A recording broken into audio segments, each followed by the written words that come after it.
Hello everyone and welcome to part 2 of my comparison video series looking at No Man's Sky and Star Citizen. In the last video we looked at the basic definitions of each game as well as comparing the production process and objectives from both titles. In this video we will look at the variations in gameplay and tone of the games as well as reviewing their current status and finally end with summarizing all that we've covered, with a conclusion to our overall comparisons. If you want to check out part 1, I've left a link to that in the comments below, but for now, let's get right into it. No Man's Sky has very relaxed and chilled gameplay. You never really have to practice your skills and get good at fighting or hiding or maneuvering or flying. Everything is fairly simple. On ground, the combat is pretty much point and shoot. There's no cover system, there's no healing, switching weapons. In fact, your weapon isn't truly a weapon, it's a tool, a multi-tool to be precise, that just happens to have some projectiles in it. Hello Games don't want the game to be focused on hardcore gameplay. Fighting in space is a bit more challenging and does feature more focus on skill. There are more weapons available and maneuvering to evade enemies is often very intense, especially when a crew of pirates warp in front of you in an ambush, but even still it is pretty much just turn and shoot. Aside from that, the core gameplay of No Man's Sky consists of mining and building, but not as much as it used to though. Originally this was pretty much the only thing you could do in No Man's Sky, point at rocks and mine them, and it was very basic in its offerings. Now, however, there are so many more building options with near unlimited base building and a wildly expanded resource and crafting system. For some, this is seen as monotonous, but generally Hello Games have done a good job in refining this system to be somewhat engaging and rewarding for a longer time now. Flying ships and driving vehicles is simple. One button to take off, one button to land. One button to shoot, a couple of basic speed settings, normal speed, boost, and pulse engine. Ground vehicles or exocraft are completely controllable just with the joystick alone on a controller. You don't even need the triggers to move forward or backwards. As I say, very simple. Of course, you can do all of this now with friends since the next update released in summer of 2018, allowing more opportunities for collaborative gameplay in any element. In all honesty, Star Citizen follows a very similar gameplay system to No Man's Sky to an extent. There is combat and exploration and multiplayer, however all of these are much more highly refined in Star Citizen, even split up into different subcomponents. Arena Commander for focused space combat, Star Marine for ground combat, PvP, match-based action, and a defined single-player portion known as Squadron 42, featuring an A-list cast featuring Mark Hamill and Gary Oldman. In comparison to No Man's Sky, the gunplay and the weapons are much more on a Call of Duty level, for example, with focus on real weapons, statistics and attachments for both ground and space combat. Additionally, vehicles are incredibly complex, again with in-depth statistics and combinations of systems to launch spacecraft, fire weapons and drive exocraft. It's not the point and shoot that No Man's Sky is. There are real humanoid enemies that will fire back at you and have some sort of intelligent AI, as well as large fauna unique to different planets that will live in an ecosystem and attack you as well. Enemy alien factions have been individually and specifically crafted to act as antagonists in the universe. Compared to No Man's Sky, where Sentinels are the only ground enemy and standard spaceships are the air enemies, the variety and depth of combat and world options here is far more refined. In accordance with the $50 million stretch goal of the game's crowdfunding campaign, developers partnered with linguists to create distinctive fictional languages for the three most prominent alien races. The game's first-person shooter mechanics are reported to be inspired by games such as Rainbow Six, Armor, Counter-Strike, and Killzone, and that's from the studio themselves saying that. So all in all, whilst the gameplay does cross over in some regards, there's far more focus on No Man's Sky being a chilled experience focused on looking at things, and Star Citizen being about immersing you into the world. Tone is crucial in establishing certain elements about a game. What does it make you want to feel? How does it go about making you feel that way? Why does it make you feel that way? Assigning a tone to a game through development is one thing, but actually achieving it successfully is another. So how well do these games go about achieving certain tones?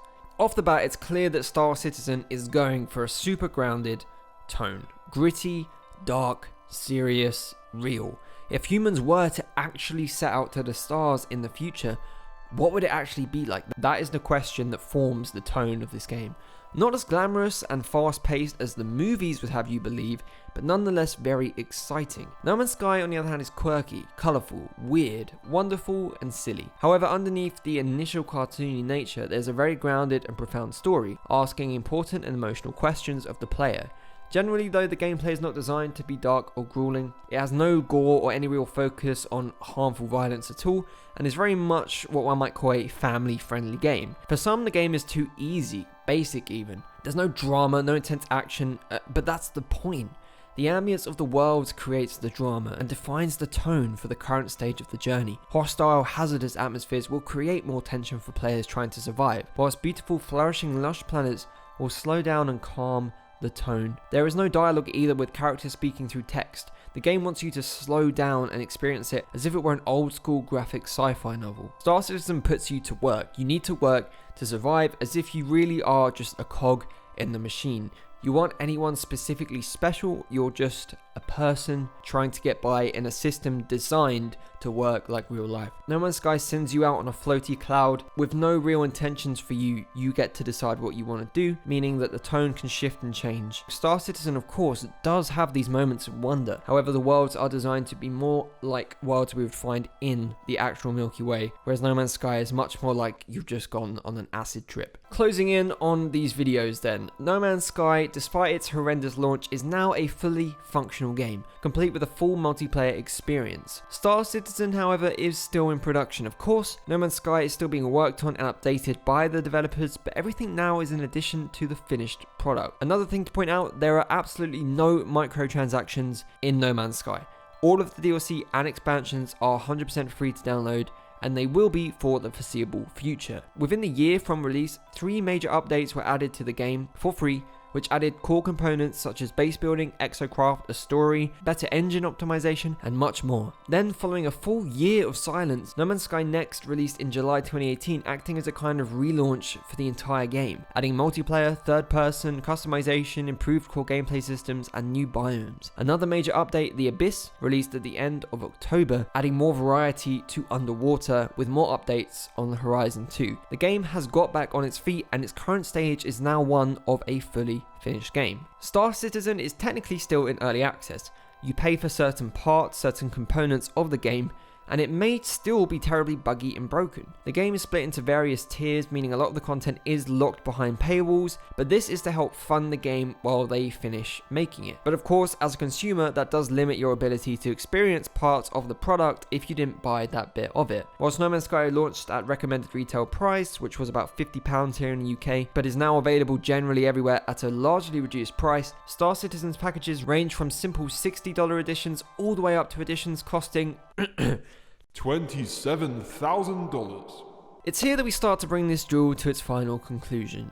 This isn't the point at which I tell you what game to purchase over the other, or that one sucks and one doesn't, and that one is terrible and one's great. No, that's not the point of this video series. However, I do think it is worth evaluating what you get for your money for each game, and just why you might invest in either product. With No Man's Sky, you get a fully functioning, procedurally generated, multiplayer open universe, filled with creatures, flora, narratives, base building, crafting, fighting and exploration. This game is available for a reduced cost now, with all current DLC being free and all upcoming DLC in the foreseeable future also stated as being free. With Star Citizen, you get a game that is still in development and unsure of its future. Nevertheless, you get to experience pockets of what could be one of the most revolutionary games ever made, in a universe so meticulously handcrafted and detailed, focused on hyperrealism and pioneering the next evolution of space exploration in video games, even though the framework may still be rough around the edges. For a price, you can enter this experience, but it's up to you how much you think this experience is worth. So that's it everyone, please do leave your thoughts and ideas in the comments below.